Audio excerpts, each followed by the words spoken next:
क्या हुआ जब प्रधानमंत्री और राहुल गांधी का एक बार फिर से आमना सामना हुआ। प्रधानमंत्री बिना जूता उतारे चल दिए, लेकिन राहुल गांधी ने चप्पल या फिर ये कह ले कि फ्लोटर्स क्यों उतारी। दोस्तों, आज देश संसद हमले में शहीद हुए हमारे वीर सपूतों को याद कर रहा है। ये एक ऐसा दिन है जिसने पूरे देश को झकझोर दिया था। दोस्तों, साल था 2001, तारीख थी 13 दिसंबर। संसद का शीतकालीन सत्र चल रहा था। सरकार थी अटल बिहारी वाजपेयी की और विपक्ष के नेता थी सोनिया गांधी। संसद के अंदर महिला आरक्षण बिल पर चर्चा हो रही थी। चर्चा ही नहीं हो रही थी, हंगामा हो रहा था। मतलब संसद चल रही थी जैसे नॉर्मल रूटीन में चलती है। लेकिन तभी अचानक गोलियों की तड़तड़ाहट शुरू हो गई। गोलियों की आवाज से संसद भवन गूंजा। तब देश को पता चला कि देश के लोकतंत्र के सबसे पावन और पवित्र मंदिर संसद में हमला हो गया है।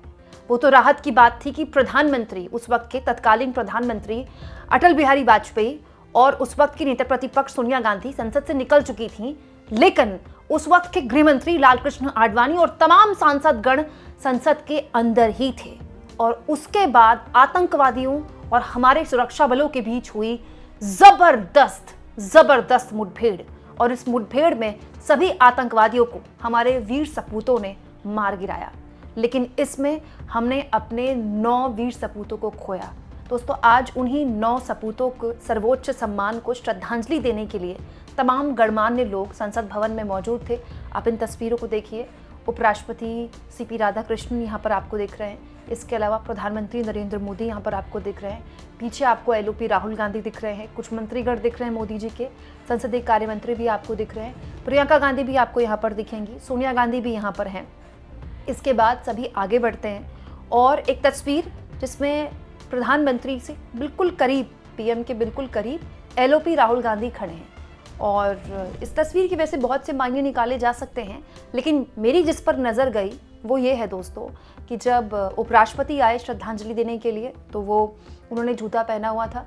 प्रधानमंत्री जब आए तो उन्होंने जूता पहना हुआ था।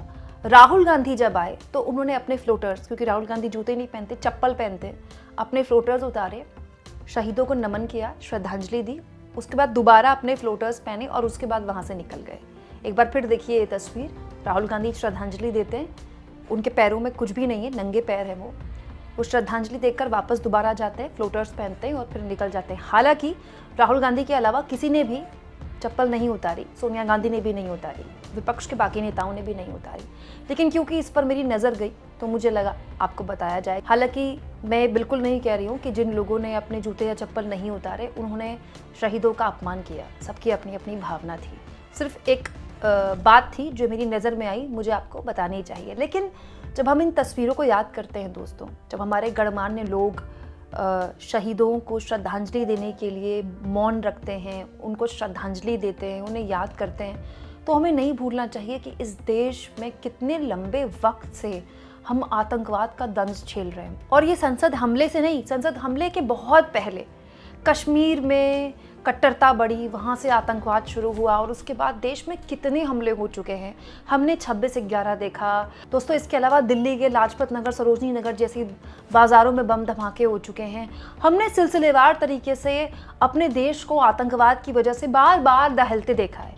और दुखद ये है दोस्तों कि इसमें सरकार कोई भी हो, चाहे वाजपेयी की सरकार हो, चाहे वो मनमोहन सिंह की सरकार हो, चाहे वो नरेंद्र मोदी की सरकार हो, पूरी तरह से इससे निजात पाने में या देश को इससे पूरी तरह से बाहर निकालने में कोई भी सरकार ये नहीं कह सकती कि वो 100% सफल हो गई। सोचिए, इसी साल पहलगाम आतंकी हमला हुआ, इसी साल उसके बाद ऑपरेशन सिंदूर हुआ। एक युद्ध जैसा, मतलब वॉर लाइक सिचुएशन ही थी उस वक्त, जब 4 दिन वो पूरा टकराव चला भारत पाकिस्तान के बीच। और उसके बाद ऐसा लगा कि अब शायद कम से कम कुछ वक्त के लिए तो ये पूरा जो आतंकवाद भारत में पाकिस्तान प्रायोजित करता है कुछ वक्त के लिए थम जाएगा। लेकिन देखिए, इस साल के अंत में फिर दिल्ली के लाल किले जैसे बेहद ही हाई प्रोफाइल इलाके में ब्लास्ट हो गया। मतलब आप सोचिए कि हम कैसा समाज है जो इस आतंकवाद से दशकों से झेल रहे हैं। इस आतंकवाद को हमारी पीढ़ियां गुजर गई और भगवान न करे न जाने आगे कितनी पीढ़ियां हैं जो हमको ये झेलना है।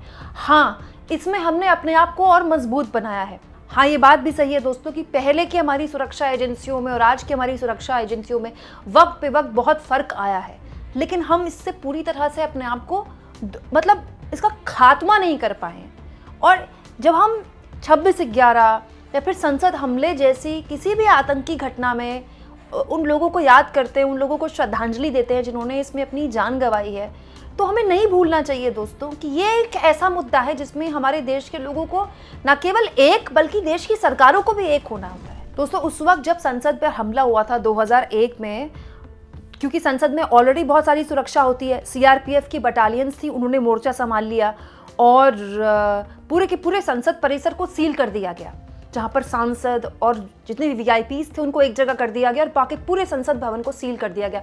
अच्छा, संसद भवन है भी बहुत बड़ा, अभी जो नया वाला है वो भी बहुत बड़ा है, लेकिन जो पुराना वाला संसद भवन है जहाँ ये हमला हुआ वो भी बहुत बड़ा है, मतलब बहुत ही बड़ा है।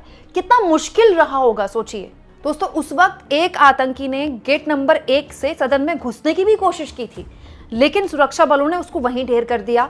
इसके अलावा 4 और आतंकी थे जिन्होंने गेट नंबर 4 की ओर बढ़ने की कोशिश की, वहां भी उनकी मुठभेड़ हुई हमारे सुरक्षा बलों से और सभी तीनों को मार गिराया गया। और आखिरी में आतंकी गेट नंबर 5 की ओर भागा, जो आखिरी आतंकी था, और वहां कुछ ही मिनटों में हमारे सुरक्षा बलों ने उसका शिकार किया और उसको ढेर कर दिया। सुबह 11:30 बजे दोस्तों देश की संसद पर हमला हुआ था।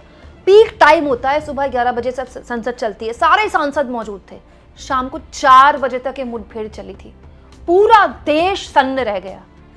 दोस्तों, देश ने इससे पूर्व में भी आतंकी हमले झेले, इसके बाद भी आतंकी हमले झेले। 26/11 कितना बड़ा आतंकी हमला था, लेकिन संसद पर हमला करके आतंकवादियों ने हमारे लोकतंत्र को चुनौती दी थी। लेकिन दोस्तों सोचिए आप दोस्तों, कितना बड़ा आतंकी हमला था, लेकिन किसी भी सांसद को कोई चोट नहीं आई, कोई नुकसान नहीं पहुंचा। हाँ, हमने अपने 9 वीर सपूत खोए जिन्हें आज सभी याद कर रहे हैं, सभी उनको आज श्रद्धांजलि दे रहे हैं। इसके बाद इस पूरे मामले में 15 दिसंबर 2001 को अफजल गुरु, SR गिलानी दोस्तों, इसके अलावा अफशान गुरु और शौकत हुसैन को गिरफ्तार किया गया था इसी मामले में। उसके बाद कोर्ट में मामला चला लंबे वक्त तक।